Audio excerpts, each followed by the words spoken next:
Good morning. This is Dylan Jovine from Behind the Market. Happy Monday. Today is Monday, January 20th. It is Inauguration Day. I'm very, very excited about it. As a matter of fact, I'm so excited. I love inaugurations, okay? I'm a sucker for a good inauguration speech. And for me, even when I'm feeling a little off or a little upset or whatever it is, I will actually go and listen to like Kennedy's inaugural speech, which for my money is one of the most inspiring speeches I have ever heard. The torch is passed to a new generation of Americans hardened by war, all those things. That's great. I also love Reagan's inaugural speech, which really, government isn't the solution, it's the problem.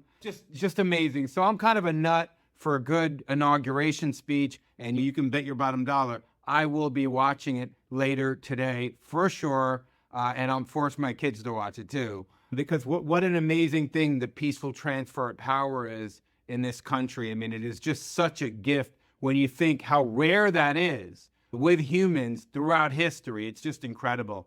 Anyway, today I wanted to talk about Wall Street banks. I mean, whenever earnings season starts, it starts with a parade of Wall Street banks that actually come in there and actually report their earnings. So last week we had Goldman Sachs, Citibank, JPMorgan, Bank of America, Morgan Stanley, all the big banks, investment banks and commercial banks, really just and retail banks reported their earnings. That is always the first march of earnings season. And it's been that way since I was a young man on Wall Street. But Wall Street banks had a great quarter, and CNBC headline said the boom times are just starting. And boy, oh boy, is that true. And just to give you an idea, what they're saying is that takeovers in all of their earnings calls, which I listened to because I wanted to hear what they were saying about debt, the economy, et cetera, how business is doing.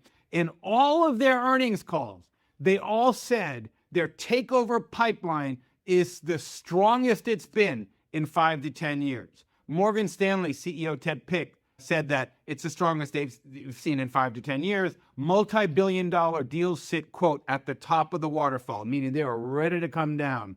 JPMorgan CFO Jeremy Barnum said, quote, there's no question we're in an animal spirits moment right now for takeovers.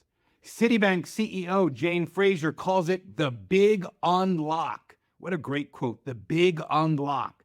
She said there is a lot of pent-up demand for deals of $1 billion plus right now. And to understand why that's happening, I pulled a couple of interesting facts for us.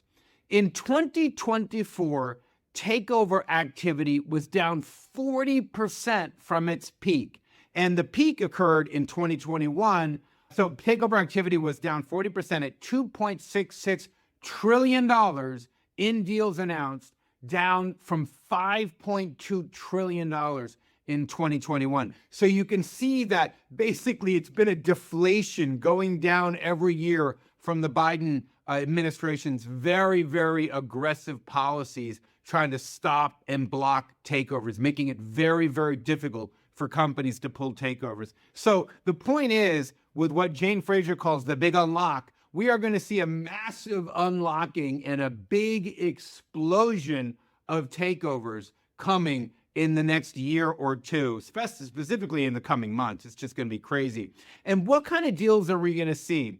Well, there are a couple of very, very big areas that you're going to see deals with. One is big pharma. Basically, these guys are facing a patent cliff. They can lose $400 billion in revenue in the next few years because a lot of the drugs they have are coming off patent. And the last time they faced a patent cliff like this was 2011, and they did literally $224 billion in takeovers that year. So right now, they entered this with $1 trillion in firepower and a lot of deals they want to do. The other really, really, really big area is going to be in robotics. When you look at what Elon Musk has said, that there's going to be a gazillion robots sold by the end of the decade. I forget the number he put. He always puts some outrageous number on there. But we all know that we're headed towards a world of robotics. And to really understand that, you just got to believe AI is real. For years and years and years, they have tried to actually take robots and program them, and they always look so weird and funny walking. But now they've actually started to add AI that's been developed to these robots,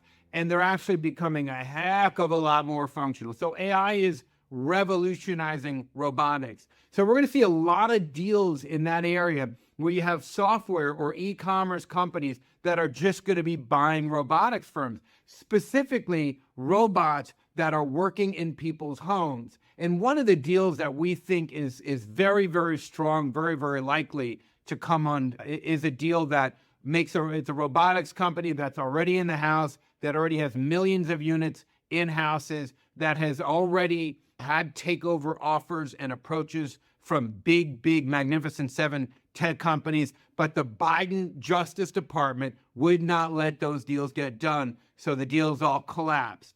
And what we're imagining is that big tech is going to really start to muscle into robotics as kind of the next frontier for them to be inside the home, because that's what everybody wants. I mean, think Amazon's Alexa. Now imagine Alexa was able to move around the house, do things around the house, run errands. Well, there are companies that already have robots that are doing that around the house for people. You've never heard of them. I've never heard of them because well, at least me. Some of you listening to this are early adopters. I am not. I'm always the last person in line to adopt a new technology.